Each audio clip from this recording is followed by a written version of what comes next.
Hello guys, welcome sa ating bagong video. Sa video na to, pag-uusapan natin yung patuloy na pagtaas ng presyo ng gasolina at diesel.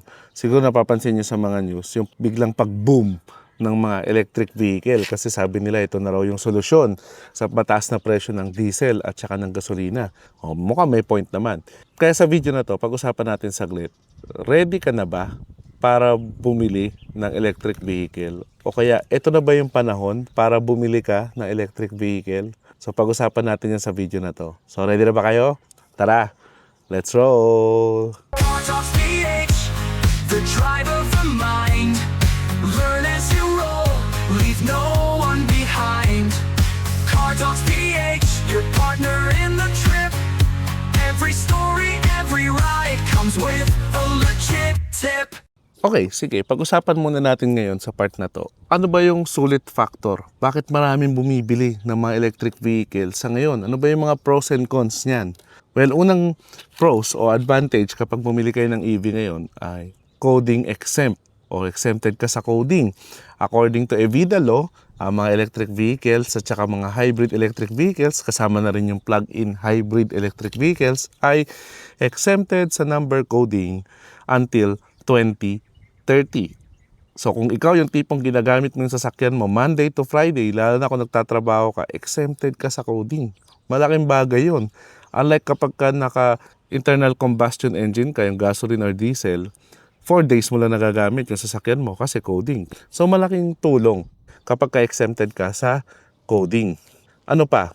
Sabi nila talagang nakakatipid ka kapag ka gumagamit ka ng EV. Totoo naman yun.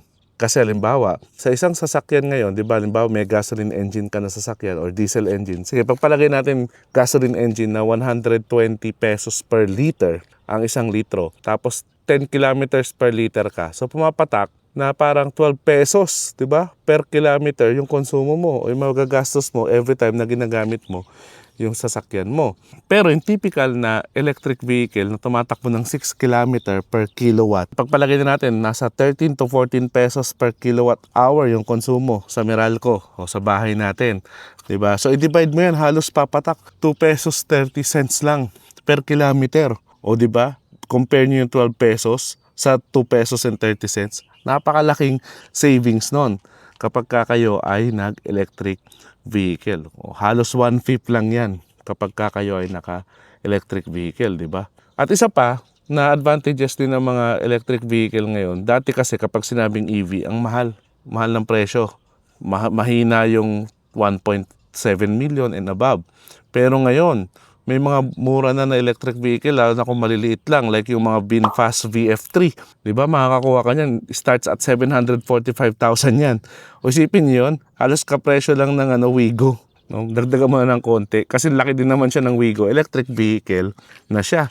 So less than 1 million. Tapos kung titingin kayo ng mga plug-in hybrid, like ng mga BYD Sea Lion, o kaya kahit yung sedan ng BYD Seal, nasa kapresyo na lang din siya ng mga top brands ng mga internal combustion engine na sasakyan. Kaya talagang mapapaisip ka, di ba? Kasi nga, affordable na siya than before, yung mga electric vehicles sa ngayon. Pero syempre, ayaw din natin mag-sugarcoat. Talaga namang, hindi naman laging puro advantages sa mga EV. Meron din talagang silang disadvantages or mga cons. So anong unang-una? Kung ikaw ay namumroblema sa charging infrastructure. Totoo, meron namang charging infrastructures dito sa buong Pilipinas, halos meron naman. Pero limited. Hindi pa siya kasing dami talaga ng mga gas station. Mga gas station, halos bawat kanto meron. Pero yung mga EVs, no, mga charging stations, mga around nasa 1,000 public chargers nationwide. So, medyo limited siya kumpara sa bagay na yun. At karamihan dyan, nasa mga syudad. So kapag ka medyo atira ka sa liblib na lugar, baka medyo mahirapan ka. Unless sa bahay mo ikaw magcha-charge, di ba? So mahirap maghanap ng mga charging infrastructure unless nasa city ka. Isa pang dapat mo i-consider ay kung ikaw ay nakatira sa isang kondo na walang garahe. No, tandaan natin, yung mga electric vehicles, kailangan niya ng at least 220 volts na charging location or charging port para saksak mo siya doon ka mag-charge sa garahe. So kung sa condo ka nakatira, walang mga ganyan. May parking yung iba, pero wala silang mga saksakan doon. O, alam naman natin kapag EV, parang cellphone yan, maganda yan, naka-charge yan habang tulog ka para pag gamit mo kinabukasan, meron ka ng 100% na full charge ng iyong sasakyan. So isang factor din yun na i-consider mo. Isa pang dapat mo i-consider yung range anxiety. Bakit? Kasi alam natin yung mga current na electric vehicles na meron tayo ngayon na mabibili is around nasa 200 to 400 kilometers ang range nila. So okay yan, kung magpupunta ka sa mga medyo malalapit na probinsya, okay lang. Pero paano kung magbibicol ka? Paano kung mag-Ilocos ka? Paano kung magmi-Mindanao ka? Malayo. Diba? So kailangan mo talaga mag-charge along the way. Kaya hindi ka basta-basta pwedeng kagaya ng gas station na kapag ubos na yung gas mo or fuel mo, pagas ka lang anytime. Ito, kailangan ano mo talaga yung trip mo, iplanuhin mong mabuti. No, may make sure ka na may madadaanan kang mga charging station. Tapos yung mga charging station, kahit yung supercharger na mabibilis, pinakamabilis pa rin nila, nasa around 40 minutes. So kailangan, kung nagmamadali ka, makauwi agad, hindi para sa iyon. Kasi kailangan mo maghintay para makapag full charge ng iyong electric vehicle. So ilan lang yon sa mga napansin ko na cons kapag kayo ay gumagamit ng electric vehicle. So ngayon napag-usapan na natin yung pros and cons ng mga electric vehicle.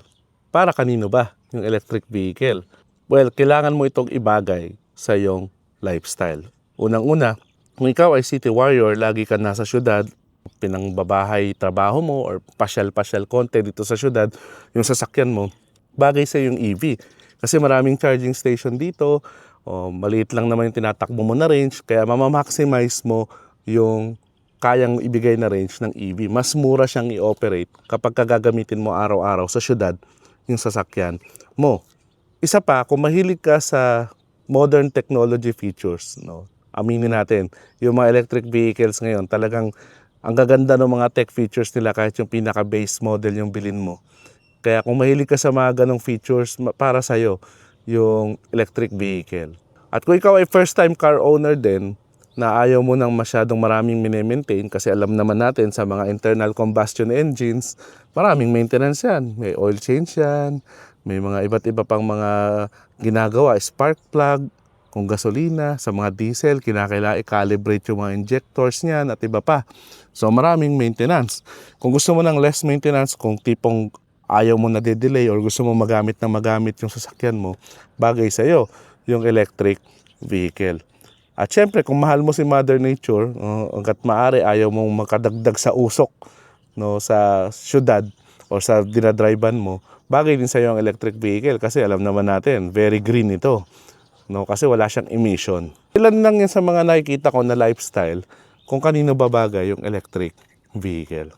Kaya kung pasok sa'yo yung lifestyle na yan, talagang sulit na sulit. Highly recommended ko sa'yo na mag-EV ka na ngayon, lalo na kung kaya na ng budget mo bumili ng isang electric vehicle. Kasi kung i-operate mo naman talaga siya, doing the math, talagang mas tipid ang EV compared sa mga internal combustion engine na sasakyan. So yun lang guys, yung thoughts ko about sa pagiging ready ng isa when it comes sa pagbili ng electric vehicle. So based sa mga napag-usapan natin, ready ka na ba mag-electric vehicle? Comment down below naman. At kung may pambili ka ba, pipiliin mo ba mag-electric vehicle kaysa sa internal combustion engine na sasakyan? So kung nakatulong sa iyo yung video na to, click mo na may like button at share mo na rin sa mga friends mo kung nagko-contemplate silang bumili ng electric vehicle or mag-i-stick sila sa internal combustion engine, lalo na't napakamahal na ng fuel ngayon. So syempre kung di ka pa nakasubscribe or nakafollow kay Car Talks PH, click mo na may subscribe button at follow button para updated ka palagi sa mga latest happenings sa ating channel. Till next videos guys, always remember, drive safe and enjoy!